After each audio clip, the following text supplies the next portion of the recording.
game like Fumbled doesn't get enough love and praise around tabletop communities. Imagine being the greatest board game of all time that nobody else wants to play because tabletop nerds take one look at the cover and go, ew, sports. And people who like sports look at it and go, ew, nerd stuff. And if you happen to be one of the rare people who like both of those things, good luck finding people to play it with because you are the minority. But if you just so happen to have tripped over leprechauns, job the horse, true crafts, then you're probably going to find yourself asking the question, what kind of team should I pick up and coach? Now boy, let me tell you, if you're just starting off with only one best answer, welcome to a Fumbled Guide to Blood Bowl.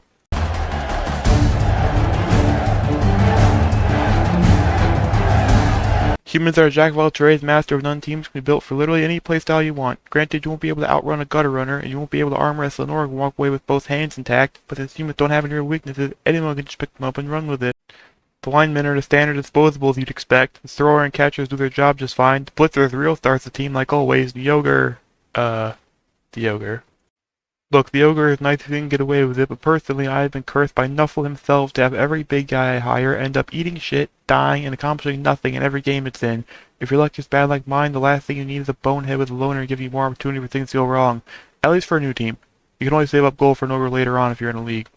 There are two primary trains of thought when building a team, bash team or dash team. Bash teams want to turn their enemies into pavement crack filling so that nothing is left on the pitch to stop them from scoring the one singular point in an entire hour-long game. Meanwhile, dash teams rely on running away from scary enemies and actually scoring points to win the game, which is a playstyle you should feel very deeply ashamed of, you damn dirty elf. While most teams are limited by the faction they are a part of in determining if they'll go bash or dash, human team is one of the only teams in the game that can go either route during a game. Want a punch? Excellent choice. Want to run like the wind? Go for it. You can even switch up your playstyle mid-match depending on what faction you're up against. If you built a brawny human team but then get put up against a chaos team, swapping to a budget elf playstyle has never been easier. As for why human team is best for learning the game, it's quite simple. They have all the skills that a Blood Bowl player needs and no extra gimmicks. Their throwers have pass and sure hands, their catchers have catch, their blitzers have block. While this might seem like the norm, there are plenty of teams who don't fit this mold, and with how forgiving humans can be, it's pretty easy to experiment and figure stuff out. As for what skills to unlock with some of the puny humans actually level up, it's extremely simple. Do they have block? No? Get block.